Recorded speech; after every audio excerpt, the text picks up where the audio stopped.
from home. Too much of Netflix. I need a break.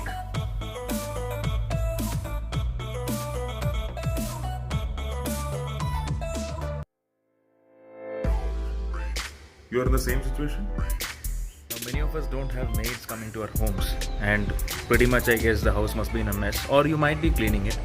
However, let's look at something different. Rearranging your homes.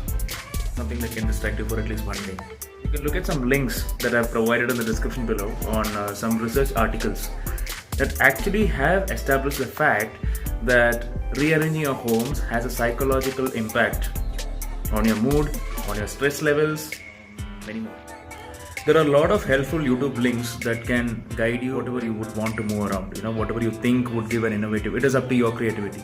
Now, this is something where you can completely exercise your creativity. Rearrange your furniture in the way that you like, or you can look at some styles, or you can look at some designs that are given on the net to recreate magic in your house. Rearranging the plants, maybe shifting them here and there. Now, this itself is a separate course. Drying your pillows, your bed sheets, your quills in the sun. Maybe laundry cleaning, your bed sheets, quills, carpets. Check your toilets. Ever thought of giving them a new look? Domestic repairs. No, I'm not talking about those repairs that are very complicated, but I'm just looking at, hinting at those repairs, those small repairs that you can fix by yourself, pending for a very long time. And in case if you cannot fix it, there are a lot of articles on how you can fix it and maybe attempt. The idea is to try something different. Your favorite place where you make your food, kitchenette, crockery, arranging the utensils. Why do we need to do this? What are the benefits?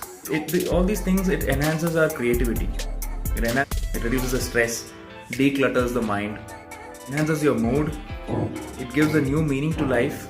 If you want to know more, there are plenty of articles and research that has been done on this small aspect of rearranging your homes. You rearrange your homes, you're obviously cleaning up all the waste, all those unwanted piles of stack or piles of trash magazines that you might have had since many years, or it could be anything, cleaning a particular space. And a possible impact on your subconscious mind would be of all those pains or all those negative experiences that you have in your head, that you have somewhere in your system.